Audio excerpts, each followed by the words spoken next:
Supreme court काजी ईसा फाइज को एक letter लिखा है उनके अपने रिमार्क्स के जवाब में, जिसमें उन्होंने ये कहा कि जी डैम केस में सुप्रीम कोर्ट का ये इख्तियार नहीं था कि वो पेशरफ के बारे में मालूम करे। और मेरा भी यही सवाल था चीफ जस्टिस साहब से कि अगर सुप्रीम कोर्ट के पास ये इख्तियार नहीं था और FIA ने एक मुकदमा दर्ज करने से इनकार कर दिया था और वो उज़्मा बुखारी साहिबा जो हैं वो उनको कानून के मुताबिक डिस्ट्रिक्ट कोर्ट में जाना चाहिए था मुकदमे के रजिस्ट्रेशन के लिए, वो डायरेक्ट हाई कोर्ट में तशरीफ ले आई और यहाँ पर हाई कोर्ट के ऑर्डर से मुकदमा दर्ज हो गया बगैर इंक्वायरी के। 30 तारीख को हमें नोटिस दिया जा रहा है, हम उसमें जवाब दाखिल कर रहे हैं कि फलक जावेद ऑन ओथ ये कह रही है कि उसका इस मुकदमे से कोई ताल्लुक नहीं है, ना उसने लोड किया है ना उसने रीलोड किया है। लेकिन हमें मौका दिए बगैर उस इंक्वायरी को अंडर प्रेशर FIR में तब्दील कर दिया गया और FIR में भी अगर तब्दील कर दिया गया था तो उसके बाद कोर्ट को ये चाहिए था कि वो महकमे को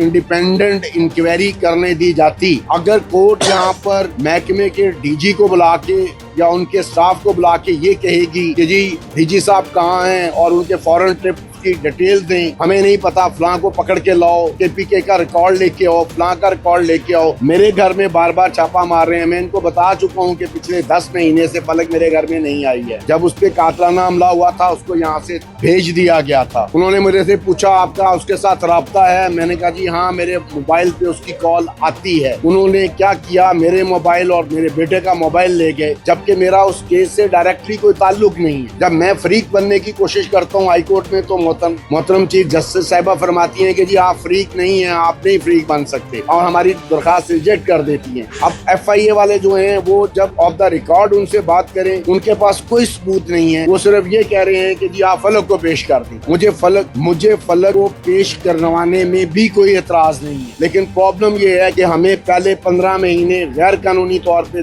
सनम के साथ जिमनियों के थ्रू उसको मुलव्वस करके उस पर 14 मुकदमे बनाए गए, 3 उसके डिटेंशन ऑर्डर जारी किए गए। हम 15 महीने अदालतों में जलील होते रहे। अब आप दोबारा वही सिलसिला उसको रिपीट करना चाह रहे हैं तो जाहिर है मैं अपनी दूसरी बेटी को ये ऑर्डर नहीं कर सकता। वो अपने खामद के साथ रहती है, इंडिपेंडेंट लाइफ गुजार रही है। मैं उसको ये नहीं कह सकता कि तुम जबरदस्ती आ जाओ और आके कोर्ट के मुंह में चले जाओ और इंतकाम का निशाना बनना शुरू हो जाओ। हमें इंतकाम का निशाना बनाया जा रहा है। एक दिन में 4 दफा हमारे घर में रेड की जा रही है। बंदा पूछे जब आप मेरे सेल फोन ले गए हो, मेरे घर की बार बार तलाशी लेके चले गए हो, आके यहाँ पे एक नई स्टोरी बता रहे हैं कि जी फ्रेंचाइज से 500 सिमें निकल आई हैं। फ्रेंचाइज में सिमों का कारोबार होता है, वहाँ पर 500 की जगह 5000 भी हो सकती हैं। आपने वो 500 सिमें उठा के और हमारा 50 लाख रुपए का नुकसान कर दिया है। उसने आपने कौन सा हमारा भला किया? कोई टेलीकम्युनिकेशन कंपनी किसी आदमी के नाम पर 5 से ज्यादा सिमें जारी नहीं कर सकती और अगर किसी शख्स के पास 5 सिमें है तो उसको 6वीं सिम जारी नहीं हो सकती। पता नहीं ये कौन सी अलिफ लल्वी दास्तान आके सुनाते हैं और जो सुनने वाले हैं सुन लेते हैं और उनको प्रेशराइज कर रहे हैं। जब आप FIA को आउट ऑफ वे जाके प्रेशराइज करेंगे, मुझे FIA वालों से कोई शिकायत नहीं है। वो जब आते हैं तो वो कहते हैं जी ऐसी प्रेशराइज है। तो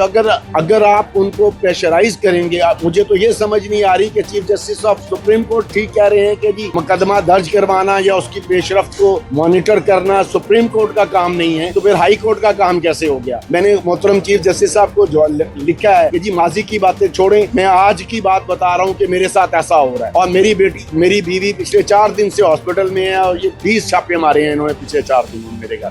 चले, बहुत शुक्रिया जी। बात सिर्फ इतनी सी है, अभी तक कुरान पे हलफ नहीं आया, देना कुरान पे हलफ।